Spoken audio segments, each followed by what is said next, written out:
నాదీవే నేనై. అందరికీ నమస్కారం అండి. నా పేరు కృష్ణదీప్తి.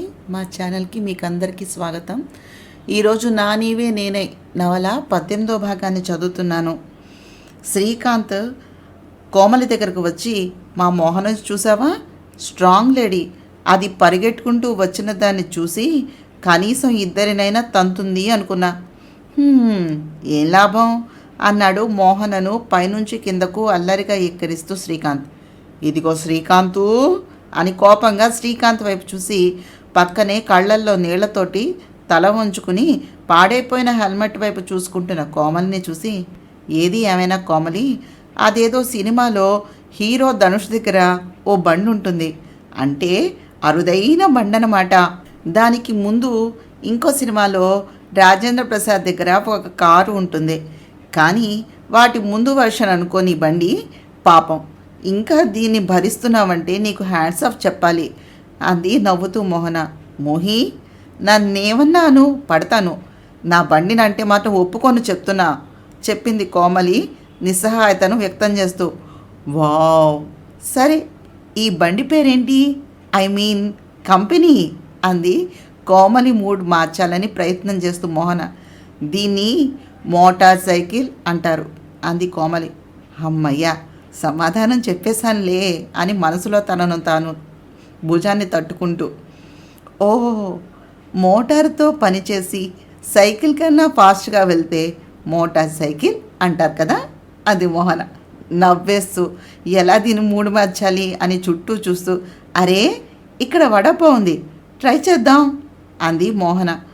ఇప్పుడు ఏం వద్దు మోహన, చాలా ఎంబరాసింగ్గా ఉంది, వెళ్ళిపోదాం అంది కోమలి. చూడు కోమలి, మన మూడు పాడైతే దానిని బాగు చేసుకోవాల్సిన బాధ్యత కూడా మనకే ఉంది. నీకు హ్యాపీగా ఉంటే నిజానికి ఏమీ తినాలని అనిపించదు, కష్టంగా ఉంటే కనబడిన ప్రతి ఒక్కటి తినాలి అనిపిస్తుంది. నీకు ఒక్కదానికే కష్టాలు ఉన్నాయనుకున్నావా? నీకు పెద్దగా కష్టాలు ఏం లేవు. ఈరోజు నేను ఫేస్ చేసిన ప్రాబ్లం హీరో గారు పక్కన ఉండగానే అంది మోహన బాధగా ముఖం పెట్టి. ఇప్పుడు నాకున్న కష్టాలన్నీ ఈ మహానుభావుడు వల్లనే. ఏదో నేను కాబట్టి వేగుతున్నాను కానీ అంటూ ఇవన్నీ చెప్తున్నందుకు తనని కోపంగా చూస్తున్న శ్రీకాంత్ వైపు చూసి, సారీ అంటూ నాలిక కొరుక్కుని జాలిగా ముఖం పెట్టి చెవులను పట్టుకుని వెంటనే కోమలి వైపు తిరిగి నవ్వుతూ చాట్ బండి వైపు పరిగెత్తింది మోహన. ఏదో మోహన అంతకు మించి కోమలితో ఆ విషయాన్ని గురించి మాట్లాడడం ఇష్టం లేక చూశాడు, కానీ మోహన తన గురించి అలా పొసెసివ్గా ఫీల్ అవ్వడం శ్రీకాంత్కి చాలా బాగా నచ్చిన విషయం కదా. తనలో తాను నవ్వుకుంటూ తింగర సత్యభామలాగా తయారవుతోంది అనుకున్నాడు. తను వేసుకున్నది హ్యాండ్మేడ్ బిజినెస్ సూట్. అలాగా మోహనతో చిన్న చాట్ బండి దగ్గర నిలబడడం పెద్ద విషయం ఏమీ కాదు అనిపించింది శ్రీకాంత్కి. కానీ అదే రోడ్డు మీద వెళుతూ కారులో బ్యాక్ సీట్లో కూర్చున్న కేశవ్, సోనియాలకు ఆ విషయం చాలా వింతగా కనిపించింది. ఏంటమ్మా, ఈ శ్రీకాంత్ అంత పెద్ద హోటల్లో లంచ్ ఏర్పాటు చేసి ఇక్కడికి వచ్చి ఆ సెక్రటరీతో, ఆఫ్టర్ ఆల్ ఆ దిక్కుమాల చాట్ బండి ముందు ఇలాంటి మనిషితో రిలేషన్ అవసరమా బేబీ అన్నాడు కేశవ్ శ్రీకాంత్ వైపు చూస్తూ కారుని రోడ్డు పక్కకు ఆపించి. అవసరం ఏంటి డాడీ, ఇక్కడ శ్రీకాంత్ ఒక రోల్ మోడల్. అతని ఐడెంటిటీ ఎవరికీ తెలియకుండా, అతని ఫోటోలు కూడా బయటకు రాకుండా జాగ్రత్త పడతాడు. మామూలు సమయంలో ఎంత సరదాగా ఉంటాడో పని విషయంలో అంత రాక్షసుడు. అంతెందుకు ఇంత ప్రయత్నం చేశావు, కనీసం శ్రీకాంత్ పెళ్లి చేసుకున్నాడో లేదో, అతని తల్లిదండ్రులు ఎక్కడ ఉన్నారో కూడా తెలుసుకోలేకపోయావు. అంటే తన పర్సనల్ విషయాల్లో అతను ఎంత జాగ్రత్తగా ఉంటాడో తెలుస్తోంది కదా అంటూ వేడిపేడి వడాపావ్ తింటూ ఉన్న కోమలి, మోహనలతోటి మాట్లాడుతున్న శ్రీకాంత్ను కోపంగా చూస్తూ చెప్పింది సోనియా. నీకు నాకన్నా ఆ పియ్యే ఎక్కువైందిగా, చూస్తా నా నుంచి నువ్వు ఎలా తప్పించుకుంటావో చూస్తా అనుకుంది మనసులో సోనియా. సరే మోహన, నేను బయలుదేరుతాను, స్టేషన్కి వెళ్ళాలిగా అంది దిగులుగా ముఖం పెట్టి కోమలి. నువ్వేమీ కంగారు పడకు కోమలి, విషయం అంతా నేను చూసుకుంటాను. ఇప్పుడు మాత్రం కశ్యప్ నీకు హెల్ప్ చేస్తాడు, పద అన్నాడు శ్రీకాంత్. థ్యాంక్ యూ సార్, మీకు నేను మళ్ళీ మళ్ళీ శ్రమ ఇస్తున్నాను. I'm really very very sorry అంది కోమలి. అదేం లేదు కోమలి, నువ్వు మహతికి ఫ్రెండ్ అంటే మా మోహనకు కూడా ఫ్రెండ్వే. కష్టంలో ఉన్నప్పుడు కాకపోతే ఫ్రెండ్స్ ఎందుకున్నారు చెప్పు. ఈ విషయాల గురించి ఎక్కువగా ఆలోచించకు చెప్పాడు శ్రీకాంత్. మధ్యాహ్నం లంచ్ టైంలో మోహన మూడు పాడవడం గుర్తుంది శ్రీకాంత్కి. అందుకే కారును ఇంటివైపు మళ్లించకుండా రిసార్ట్ వైపుకి మళ్లించాడు. ఇటు ఎక్కడికి అడిగింది మోహన శ్రీకాంత్ వైపు చూసి. షో సర్ప్రైజ్ అన్నాడు శ్రీకాంత్. ఓ ఈ మధ్య కొంచెం డెవలప్ అయినట్టున్నావు అబ్బాయ్ అంటూ శ్రీకాంత్ భుజాన్ని అల్లరిగా కౌగులించుకుంది మోహన. అంతేనా, నేను ఇంకా ఏదో చేస్తావు అనుకున్నా అమ్మాయి అన్నాడు శ్రీకాంత్ మోహన బుగ్గను పుణుకుతూ. రెస్టారెంట్ టెర్రస్ పై ఆకాశంలో అందమైన చందమామ, మోహనకు నచ్చినటువంటి ఐటమ్స్ తోటి డిన్నర్. ఆ డెకరేషను, అక్కడ ఉన్న రొమాంటిక్ వాతావరణంలో మోహన పూర్తిగా ఆనంద వివసురాలయ్యింది. మోహన ముఖాన్ని రెండు చేతులతో పట్టుకుని హ్యాపీ అడిగాడు శ్రీకాంత్. చాలా చాలా అంటూ మోహన శ్రీకాంత్ గుండెల మీద వాలిపోయింది. మోహన తల నిమురుతూ, మోహి నీకు కష్టంగా అనిపిస్తే నువ్వు ఆఫీస్కి ఏమీ రావక్కర్లేదు అన్నట్టు అంటూ పక్కన ఉన్న మోహన గీతాన్ని చూపించాడు శ్రీకాంత్. ఆ వాతావరణంలో ఆనందంగా స్పందించిన మోహన గొంతు నుంచి ఆమెకు తెలియకుండానే ఒక మంచి ట్యూన్ బయటకొచ్చింది. శ్రీకాంత్ మోహనను చక్కగా తన అసిస్టెంట్ చేత క్యాప్చర్ చేయించి ఆ ట్యూన్ని రికార్డ్ చేయించాడు. వెంటనే మోహన ఇన్స్టాగ్రామ్ నుంచి దాన్ని అప్లోడ్ చేశాడు. కావాలని దానికి ఫస్ట్ వ్యూయర్ తానే అంటూ కామెంట్ చేశాడు. ఇదేమీ తెలియని మోహన హాయిగా శ్రీకాంత్ తోటి ఆ రాత్రి ఎంజాయ్ చేసింది. అంతే, మోహన ఇన్స్టాగ్రామ్ ఫాలోవర్స్ సడన్గా పెరిగిపోయారు. ఆ వీడియోను గంటలో చాలామంది చూడటం, లైక్ చేయడం, షేర్ చేయడం కూడా జరిగిపోయింది. సోషల్ మీడియా అంతా కోడే కోయడం మొదలుపెట్టింది. ఇదేమీ తెలియని మోహన ఆ ట్యూన్ తన సొంత కాంపోజిషన్ అది అంత బాగున్నందుకు హ్యాపీనెస్ తోటి హే శ్రీ విన్నావా అంటూ చిన్నపిల్లలా చిందులు వేసింది. విన్నాను, నేనే కాదు ఈరోజు నీ పాటను చాలామందికి వినిపించాను అంటూ తను చేసిన ఘనకార్యాన్ని చూపించాడు. ఓయ్ థ్యాంక్స్ రా బుజ్జి అంటూ తన ఫాలోవర్స్ పెరగడం చూసి వావ్, అసలు నువ్వు ఇచ్చిన డిన్నర్ కంటే ఈ సర్ప్రైజే చాలా బాగుంది. నా లైఫ్లో ఈ విషయాన్ని నేను మర్చిపోలేను తెలుసా. నా మొగుడు బంగారం అంటూ శ్రీకాంత్ పెదవులు తన చేత్తో పట్టుకుని తన పెదవులకు ఆ చేతిని అంటించుకుని సైగ చేసింది. అచ్చా, పొద్దున కోమలి దగ్గర ఎవరో ఏదో మాట్లాడారే అన్నాడు శ్రీకాంత్ కళ్ళు ఎగరేసి మోహనను గేలి చేస్తున్నట్టుగా. అన్నాను లేవోయ్, అనబట్టే కదా ఇంత బాగా నాకు సర్ప్రైజ్ ఇవ్వడం జరిగింది అంటూ శ్రీకాంత్ మెడ చుట్టూ చేతులు వేసి ఆడుతూ, పండు అమ్మమ్మని కూడా వినమని ఫోన్ చేసి చెప్తానే అంది మోహన. నేను ఆల్రెడీ వినమని అందరికీ లింకు పెట్టాను. నువ్వు ఇప్పుడు అవన్నీ వదిలేసి నీ మొగుడికి ఏం కావాలో చూసుకోమ్మా అంటూ శ్రీకాంత్ మోహనను రెండు చేతులతో ఎత్తి పక్కన ఉన్న రూమ్లోకి నడిచాడు. తర్వాత రోజు నుంచి మోహన కాలేజీకి వెళ్ళటం మొదలైంది. ఎప్పటిలాగానే శ్రీకాంత్ మోహనను కాలేజీ దగ్గర దింపటం, తిరిగి రిసీవ్ చేసుకోవటానికి వెళ్ళటం, క్లాసెస్ లేకపోతే మోహన శ్రీకాంత్ ఆఫీస్కి వెళ్ళటం, ప్రాపర్గా మ్యూజిక్ ట్రూప్ ఏర్పాటు చేసుకోవటం అన్నీ జరిగాయి. ఈరోజు మోహన మొదటి కాన్సర్ట్, తన ఓన్ కాంపోజిషన్. మోహన చాలా నర్వస్ అవుతూ కనిపించింది. శ్రీకాంత్కి ప్రోగ్రామ్కి రాను అని చెప్పేశాడు ఆల్రెడీ, అతనికి కుదరదు అంటూ. మోహన టెన్షన్ తోటి శ్రీకాంత్కి ఫోన్ చేసింది. ఫోన్ ఎత్తిన శ్రీకాంత్ వీడియో కాల్లో మోహనను చూసి, చూడు మోహన, నేను వస్తే నువ్వు ఇంకా ఒత్తిడి ఫీల్ అవుతావు. ఈరోజు చిన్నప్పటి నుంచి నువ్వు కన్న కల, అది నీ కళ్ళ ముందు ఉంది. ఈరోజు కోసమని నువ్వు ఎన్ని మాటలు ఈ ఇంట్లో బయట పడ్డావో గుర్తు చేసుకో. ఈరోజు నీది, నిండుగా జీవించు. స్టేజ్ ఎక్కిన నీకు గిటారు, దాని తీగలు తప్ప ఇంకేమీ కనిపించకూడదు. కనీసం మైక్ కూడా కనిపించకూడదు. ఇంట్లో అందరినీ ఎదిరించి నువ్వు తీసుకున్న నిర్ణయం ఇది. నువ్వు కరెక్ట్ అని నిరూపించుకో. నేను ఇలాగే వింటాను లైవ్లో అన్నాడు శ్రీకాంత్. మోహన నవ్వుతూ స్టేజ్ మీదకు నడిచింది. స్టేజ్ మీద ట్రూప్ అంతా వాళ్ళ వాయిద్యాలను వాయిస్తూ ఉన్నారు. అందరి మీద వేరువేరుగా ఫ్లడ్ లైట్స్ ఏర్పాటు చేయడం జరిగింది. మోహన పాడటం మొదలు పెట్టగానే ఒక్కసారిగా లైట్లు ఆమె వైపు ఫోకస్ చేయబడ్డాయి. మోహనకు స్టేజ్ కింద ఆడియన్స్ అసలు కనిపించటం లేదు.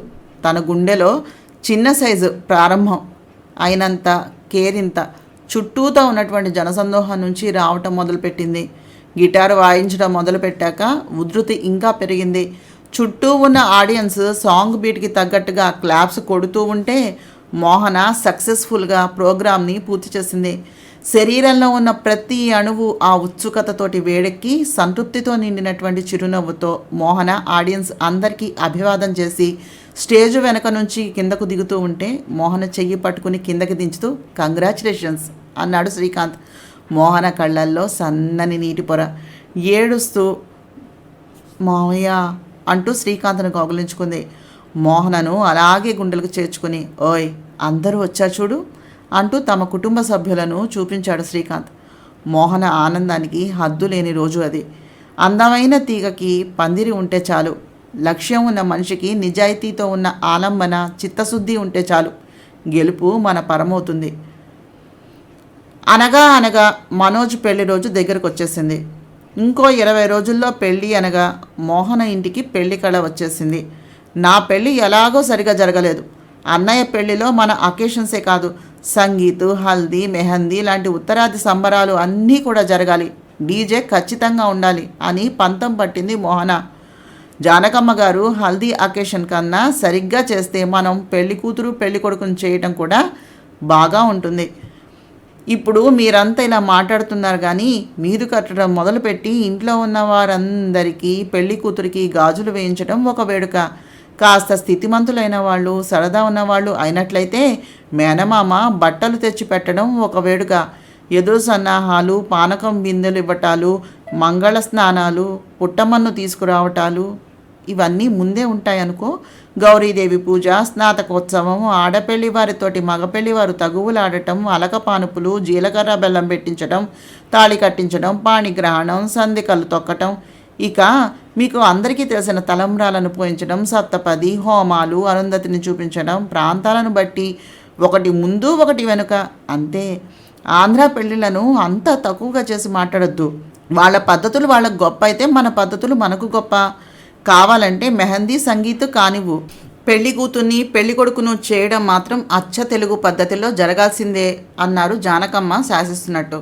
సరే అమ్మమ్మ, అక్కడ దాకా ఒప్పుకున్నావుగా, నాకదే చాలు అంది ఆనందంగా మోహన. పెళ్లి కుదిరింది అని నిర్ధారణ అయిన దగ్గర నుంచి ఇటు మనోజ్ ఆనందానికి హద్దు లేకుండా పోయింది. పెళ్లి చూపులలోనే మహతి తానిచ్చిన చీర కట్టుకోవాలని, తాను ఇచ్చిన నగలు పెట్టుకోవాలని పంతం బట్టి ఆమె చేత కట్టించాడు మనోజ్. తనకు కాబోయే భార్య అందమైనది, అణుకువ కలది. మోహన అయినింటి అమ్మాయి, మహతి లేనింటి అమ్మాయి. ఈ రకం జాగ్రత్త మనోజ్కి ఉన్నా మిగిలిన వారు మహతిని ఎక్కడ తక్కువ చూపు చూస్తారో అనే భయం మనోజ్కి ఉంది. అదే సమయంలో అది ఒక రకంగా మంచిదే, నా మాట దాటదు అనే ధైర్యం కూడా ఉంది.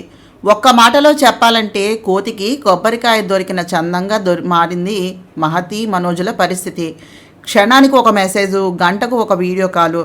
పెళ్లి కూతురు నా దగ్గర నుంచి నిజానికి నా పక్కనే ఉన్న తల్లిదండ్రుల కంటే దూరంగా ఉన్న మనోజ్తోనే ఎక్కువగా మాట్లాడుతోంది మహతి.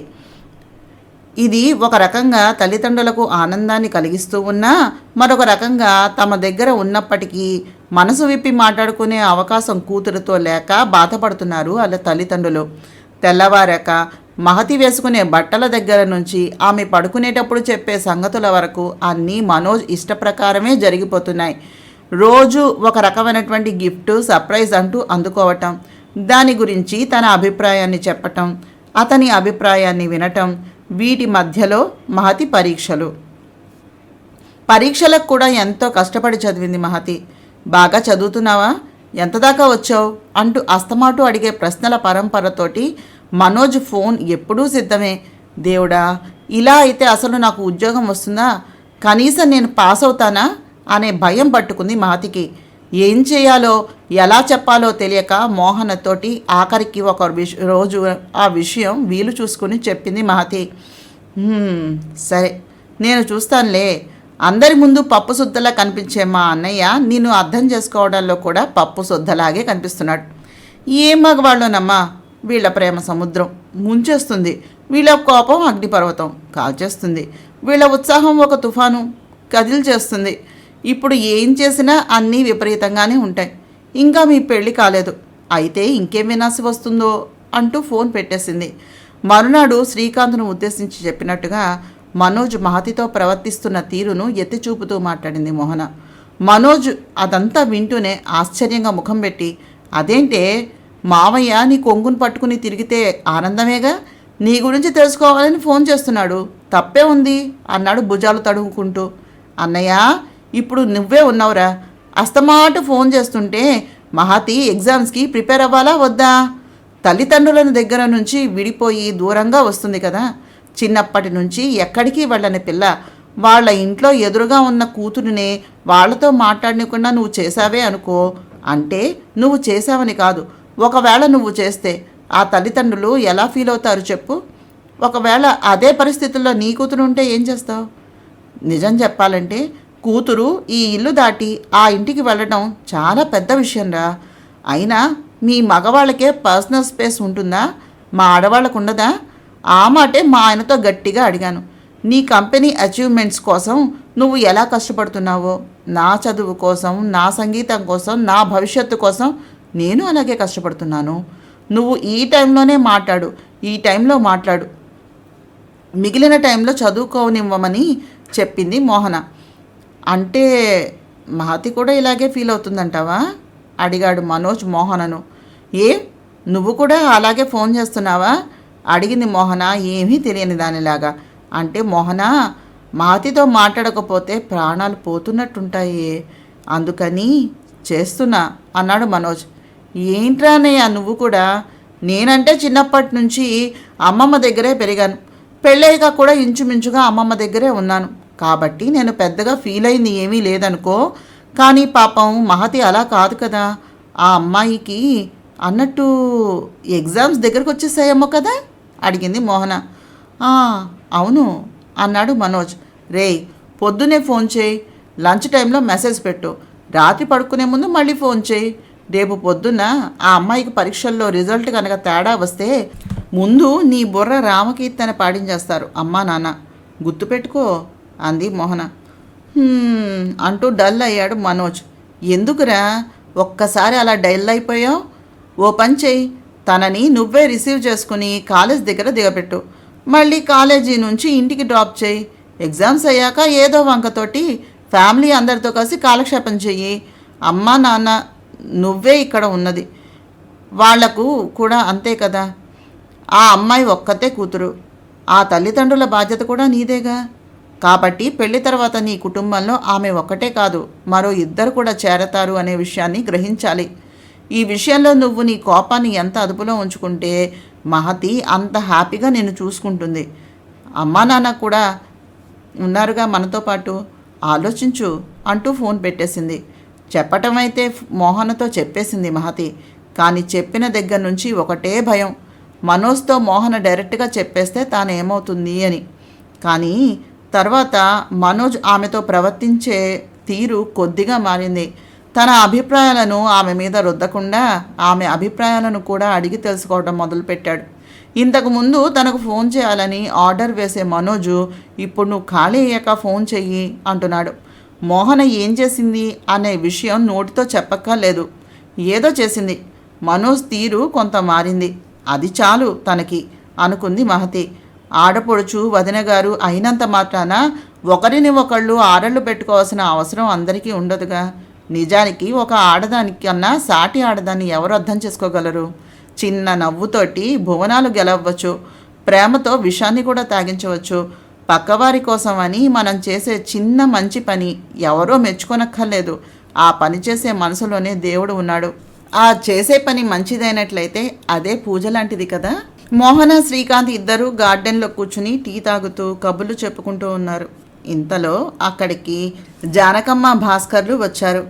భాస్కర్ గారిని చూసిన మోహన రెండి తాతయ్య అంటూ తను కూర్చున్న కుర్చీ ఆయనకు ఆఫర్ చేస్తూ అక్కడే ఉన్న తోటమాలికి మరిన్ని కుర్చీలు అరేంజ్ చేయమని చెప్పి అక్కడే ఉన్న టీ పాట్ నుంచి టీని తీసి భాస్కర్ గారికి తీసుకో తాతయ్య అంటూ అందించింది.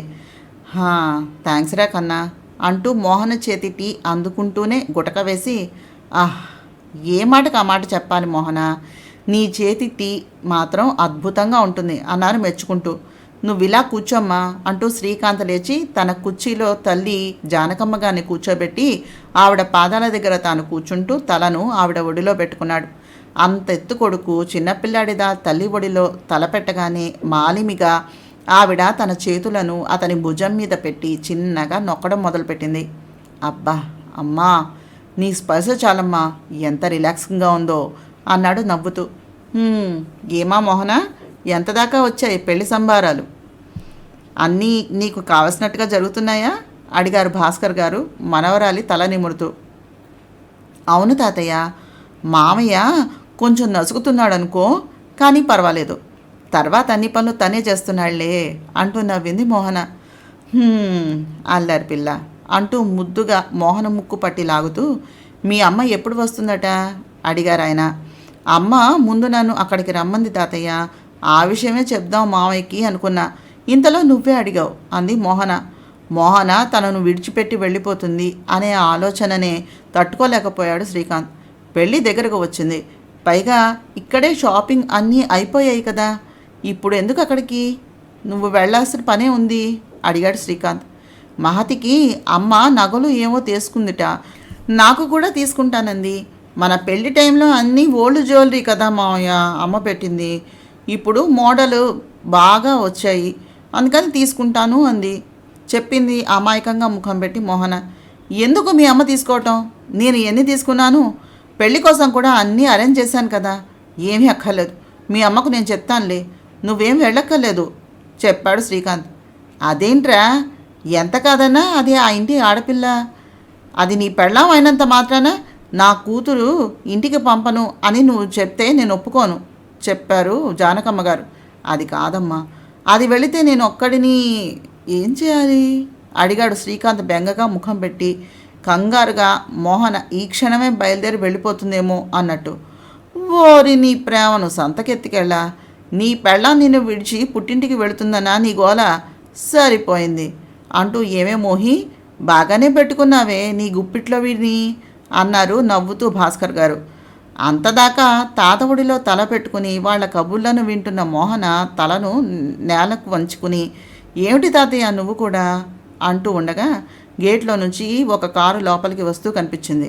ఎవరబ్బా ఇంత ఫాస్ట్గా డ్రైవింగ్ చేసేవారు అనుకుంటూ చూసేసరికి branded single piece white colour knee length frock వేసుకుని హై హీల్స్ టపటపలాడించుకుంటూ కిందకి దిగుతూ కనబడింది వసుంధర. వసుంధరను చూడగానే ముఖం చిరాకుగా పెట్టారు జానకమ్మ గారు. వసుంధర వెనకే వసుంధర తల్లి ఛాయ కూడా కారు దిగింది. శ్రీకాంత్ను చూస్తూనే, హాయ్ బావా, హౌ ఆర్ యూ అంటూ పరుగున వచ్చి శ్రీకాంత్ పక్కన కూర్చుండిపోయింది వసుంధర.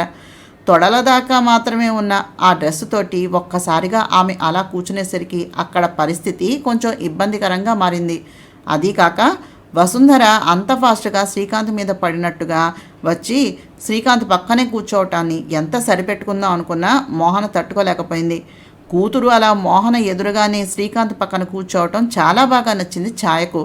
వసుంధర పక్కన ఉన్నటువంటి కుర్చీలో కూర్చుని వసుంధర తలని ముడుతూ, పిచ్చి పిల్ల, బావ అంటే ఎంత అభిమానమో, ఆ హై హీల్స్ తోటి అలా వచ్చేస్తే అనుకోకుండా కింద పడితే ఎలాగమ్మా అడిగింది ముద్దుగా కూతుర్ని కోప్పడుతూ ఛాయ. కాబోయే మొగుడిని చూసి సిగ్గుపడుతున్నట్టుగా శ్రీకాంత్ వైపు చూసి తల ఉంచుకుని, బావని చూసి చాలా రోజులైంది కదమ్మా, అతనిని చూసి నాకు తెలియకుండానే గబగబా ఇలాగ నడుచుకుంటూ వచ్చేశాను చిన్నగా నవ్వుతూ చెప్పింది వసుంధర. ఆ సమాధానం విన్న మోహన వసుంధర సమాధానం విని అప్పటికే మోహనను చూసి కొంటిగా నవ్వుతున్న శ్రీకాంత్ వైపు కోపంగా, నవ్వవంటే నిన్ను కాల్చిపడేస్తాను అనే వార్నింగ్ లాగా చూసింది. అంతే, శ్రీకాంత్ అప్పటిదాకా కస్తూరి ఇంటికి మోహన వెళ్తానని అన్నప్పుడు వచ్చిన కోపాన్ని మర్చిపోయి సారీ అన్నట్టుగా చెవులు పట్టుకుని చూశాడు. వసుంధర పొట్టి డ్రెస్సు ఆమె కింద కూర్చోవటం చూసిన మోహన తన చున్నీ తీసి వసుంధర తొడలపై వేసి, అక్కా ముందు అక్కడి నుంచి పైకిలే అంది గట్టిగా కోపంతో గద్దిస్తున్నట్టు. నేనా? ఎందుకు అడిగింది తాను ఏమీ తగ్గకుండా వసుంధర. డ్రెస్సు వేసుకోవటం గొప్ప కాదు, దానిని సరిగ్గా మేనేజ్ చేయాలి. అసలు ఆ డ్రెస్ తోటి అలా నేల మీద ఎలా కూర్చుంటావు? ఎందుకు అంటే ఎలా చెప్పాలి నీకు? నిన్న పుట్టిన పిల్లలాగా డ్రెస్సు వేసావు, పైగా కింద కూర్చోవడం ఒకటి, ఎదురుగా తాతయ్య మామయ్య ఉన్నారు కదా, కాస్త కామన్ సెన్స్ని వాడు అంది మోహన కోపంగా చూస్తూ. ఏంటమ్మాయ్, రాక రాక ఇంటికి వచ్చింది వసుంధర, ఏదో తెలియక కూర్చుందే అనుకో, మరీ అలా కరిచినట్టు అరవడం ఏమీ బాగలేదు అంది ఛాయ. అది విన్న జానకమ్మ, ఏమిటి ఛాయ ఆ మాటలు? అది చెప్పిన దాంట్లో తప్పే ఉంది. నువ్వు చెప్పవలసిన మాటలు చిన్నపిల్లైనా అది చెప్పింది. వసుంధర, రా, ఇలా వచ్చి నా పక్కన కూర్చో చెప్పారు జానకమ్మ కొంచెం ఘాటుగానే. అవసరం కొద్దీ వచ్చాం, కొంచెం శాంతంగా ఉండి పని చేయించుకోవాలి అని నోరు మూసుకుని కూర్చుంది ఛాయ. ఛాయ అలా అంత శాంతంగా కూర్చోవడం అక్కడ ఉన్న వాళ్ళందరికీ ఆశ్చర్యంగానే ఉన్నా అనవసరంగా ఛాయను కలకటం ఎందుకు అని ఊరుకున్నారు అంతా. ఎవరూ ఏమీ మాట్లాడకపోవడంతో ఇంకా తప్పక ఏమిటి ఛాయ విశేషాలు అడిగారు భాస్కర్ గారు. విశేషాలు ఏమున్నాయి బావా, మా వసుంధర కొంచెం మీ శ్రీకాంత్ దగ్గర వర్క్ నేర్చుకోవాలి అనుకుంటోంది. ఇది ఇప్పుడు చెప్తున్న విషయం కాదుగా, ఎప్పటినుంచో అనుకుంటున్నదే. అదేమిటో మీలో ఒకరికి చెప్తే ఇంకొకరికి మీదకు చెప్పుకొని మా వసుంధర సంగతిని వాయిదా వేస్తున్నారు. మళ్ళీ మోహన ఎప్పుడు బయలుదేరుతుందో ఏమో తెలియదు. మీరంతా మోహన కంపెనీ దాని ఇష్టం అంటే నేనేం చెప్పాలి, ఏమి చేయాలి? అప్పటికి మోహనకు కూడా చెప్పాను చూడమ్మా అని. అదేం చోద్యమో పట్టించుకున్నదే లేదు. అందుకే ఈరోజు పని కట్టుకుని ఇక్కడికి వచ్చాను, అవసరం నాది కదా అన్నారు ఆవిడ. మోహన శ్రీకాంత్ వైపు కంగారుగా చూసింది. ఆమెకు తెలియని కంగారు ప్రారంభమైపోయింది. శ్రీకాంత్ ఏమంటాడో, ఎక్కడ సరే అంటాడో అని ఒకటే ఆలోచన, తాపత్రయం. ఇదంతా చూసిన భాస్కర్ గారు, అలా కాదు ఛాయ, మీకు కూడా ఉన్నది అమ్మాయి ఒక్కతే కదా, మీ బిజినెస్ని మాత్రం ఎవరు చూసుకుంటారు అడిగారు లౌక్యం అంతా ప్రదర్శన చేసేస్తూ. ఏం బిజినెస్ చూసుకోవాలన్నా అంతో ఇంతో అనుభవం ఉండాలి కదా బావగారు. ఇంకా మా బిజినెస్ సంగతి అంటారా, మా వారి దగ్గర మా అమ్మాయి నేర్చుకునేది ఏముంటుంది, బూడిద అంది ఛాయ చేతులను సందర్భానుసారంగా వంపులు సొంపులుగా తిప్పుకుంటూ. అదేమిటి ఛాయ, మరీ బొత్తిగా మీ వాని అంతల్లా తీసి పడేస్తున్నావు? మీ బిజినెస్ ఏమీ ప్రారంభ దశలోనే లేదుగా, బాగానే అభివృద్ధి చెందింది కదా అన్నారు జానకమ్మ. ఏమిటక్క మీరంతాను, ఏదో పిల్ల ఎంబీఏ చేసింది అనుభవం కోసమని పంపిస్తున్నానమ్మా అంటే నువ్వు చెప్పాలా ఛాయ? అది మన ఆఫీసు, తప్పకుండా జాయిన్ చెయ్యి అనకుండా ఈ మాటలు అవన్నీను ఏమిటిదంతా అన్నారు ఛాయ గారు ఘాటుగా. మళ్ళీ శ్రీకాంత్ బుర్ర పాడైంది. చిరాకుగా ఛాయ వైపు చూసి, మోహన, నాకు తలనొప్పిగా ఉంది, రూమ్లోకి టీ తీసుకునిరా అన్నాడు సీరియస్గా. అదేంట్రా శ్రీకాంత్, నీకోసం నేనేమో అక్కడి నుంచి ఇలా అరుస్తూ ఉన్నాను, నువ్వేమో మాట కూడా మాట్లాడకుండా వెళ్ళిపోతావా అన్నారు పట్టుదలగా, ఎలాగైనా వాళ్ళను ఒప్పించాలని ఛాయ గారు. చూడండి అత్త, ఆఫీసులో ఎవరైనా నా కింద స్టాఫ్ మాత్రమే, ఆఖరికి నా ఫ్రెండ్ అయినా సరే. ఇంతకు ముందు ఆఫీసులో ఒక్కటే ఒక్క ఉద్యోగం ఖాళీగా ఉండేది, దానిని ఈ మధ్యనే మోహన భర్తీ చేసింది. మీరు నిజంగా అనుభవం కావాలి అంటే వసుంధర పనిచేయవలసింది నా కింద కాదు, నా మేనేజర్ కశ్యప్ కింద చెప్పాడు శ్రీకాంత్. వాడెవడి కిందో నా కూతురు ఎందుకు పనిచేస్తుంది శ్రీకాంత్? నువ్వంటే దగ్గర వాడివి, వాడా పరాయివాడు అన్నారు ఛాయ గారు. నేను మోహన్కు తప్ప అందరికీ పరాయివాడినే ఛాయ అత్త. అయినా మొన్న మీరు మాట్లాడింది మోహనతో కాదు, మీకు తెలియదేమో, మీరు మాట్లాడింది నాతోనే. మోహన ఫోన్ని నేను తీసుకుని మాట్లాడాను. మా అమ్మ ఏదో మాట్లాడిందని చెప్పారు మీరు. మీరు చేసే పనులకు మిమ్మల్ని ఎవరైనా సమర్థిస్తారా? అయినా ఆ కంపెనీ మోహనది, దానికి ఎవరిని కావాలంటే వాళ్ళను ఉంచుకుంటుంది, ఎవరు అక్కర్లేదనుకుంటే వాళ్ళని తీసేస్తుంది అన్నాడు శ్రీకాంత్. బాగుంది, బాగుంది, చాలా బాగుంది. గిటార్ పట్టుకుని పాడటమా ఏమిటి బిజినెస్ అంటే? వేళ్ళ నొప్పి పెట్టేదాకా వాయించడం, గొంతు నొప్పి పుట్టేదాకా పాడటం తప్ప దానికి ఏం తెలుసు? పైగా మా అమ్మాయి కన్నా చిన్నది. ఇలా కంపెనీలన్నీ ఏమీ తెలియని వాళ్ళ చేతుల్లో పెడితే గోవిందా గోవిందా అన్నారు ఛాయ గారు చేతులు పైకెత్తి నమస్కారం చేస్తూ. ఆ మాట వినగానే మోహనకు చాలా కోపం వచ్చింది. ఛాయబద్దమ్మ, ఎంత బాగా మాట్లాడారు, నా గురించి మీరు చాలా బాగా చెప్పారు. మీ ఆలోచనలు కనీసం ఎదగలేదే, చాలా బాగుంది. ఈ మధ్యన మీ తంతు నాకు బొత్తిగా అర్థం కావటం లేదు. మా ఇంటికి వస్తున్నారు, నా కుటుంబం ముందు నన్ను నానా మాటలు అంటున్నారు, పైగా ఉద్యోగాలు కావాలంటారు. అవి ఇచ్చే తాహతు నాకు లేదంటారు. మరి ఉద్యోగాన్ని ఎవరిని అడగడానికి వచ్చారో నాకు అర్థం కాదు అంటూ కోపంగా వెళ్ళిపోయింది లోపలికి ధుమధుమలాడుతూ మోహన. మోహన అంత కోపంగా వెళ్ళడం చూసిన శ్రీకాంత్ కూడా పైనుంచి కిందకు ఛాయను కోపంగా చూసి అక్కడి నుంచి మోహన వెనుకే వెళ్ళిపోయాడు. చూసావా అక్క, ఎలా మాట్లాడిపోతుందో, చిన్నంతరం పెద్దంతరం లేకుండా అంది ఛాయ. నువ్వు పెద్దరికంగా మాట్లాడితే అది చిన్నపిల్లలాగా మాట్లాడేది, అది ఏమాత్రం తప్పు మాట్లాడలేదు. ఎలాగో వచ్చావుగా, సాయంకాలం దాకా ఉండు అంటూ తాను కూడా లోపలికి వెళ్ళిపోయారు జానకమ్మ గారు. మీరు కూడా రావచ్చు అన్నట్టుగా భాస్కర్ గారిని ఒక చూపు చూసి. అదంతా చూసిన భాస్కర్ గారు, చూడు ఛాయ, మాట మంచిదైతే ఊరు మనదవుతుంది, జాగ్రత్త అంటూ లోపలికి వెళ్ళిపోయారు. అంతవరకు నవ్వుతూ తుడుతూ ఉన్నటువంటి పరివారం అంతా ఒక్కసారిగా తమను అలా వదిలేసి వెళ్ళిపోవటాన్ని చూసిన వసుంధరికి చాలా కోపం వచ్చింది. తల్లి ఛాయను చూస్తూ, ఏమిటమ్మా ఇదంతా, ఏదో పొడి చేస్తానన్నావు, ఏదో తెచ్చేస్తాను అన్నావు, అన్నీ కోతలే కోసావు, ఇప్పుడేమో ఇలాగా వెర్రిముఖం పెట్టుకుని నిల్చున్నావు అంది ఎత్తి పొడుస్తూ. నాకు మాత్రం ఏం తెలిసే వీళ్ళంతా ఇలా తయారవుతారని. ఒకళ్ళని చూసి ఒకళ్ళు వచ్చిన మనల్ని అసలు వదిలేసి వెళ్ళిపోవటం ఏమిటో నాకు అర్థం కావట్లేదు. అయినా మన పని అయ్యేదాకా మనం వెళ్తామా ఏమిటి? పద, అన్నీ తేల్చుకునే పోదాం, ఇంట్లోకి పద అంది ఛాయ వంకరగా నవ్వుతూ వసుంధర చెయ్యి పట్టుకుని నడుస్తూ. నా నీవే నేనే నవల 18వ భాగాన్ని చదువుతున్నాను. నా ప్రయత్నం మీకు నచ్చినట్లయితే తప్పకుండా మా ఛానల్ సబ్స్క్రైబ్ చేసి, షేర్ చేసి, లైక్ చేసి, కామెంట్ చేయండి. నమస్తే.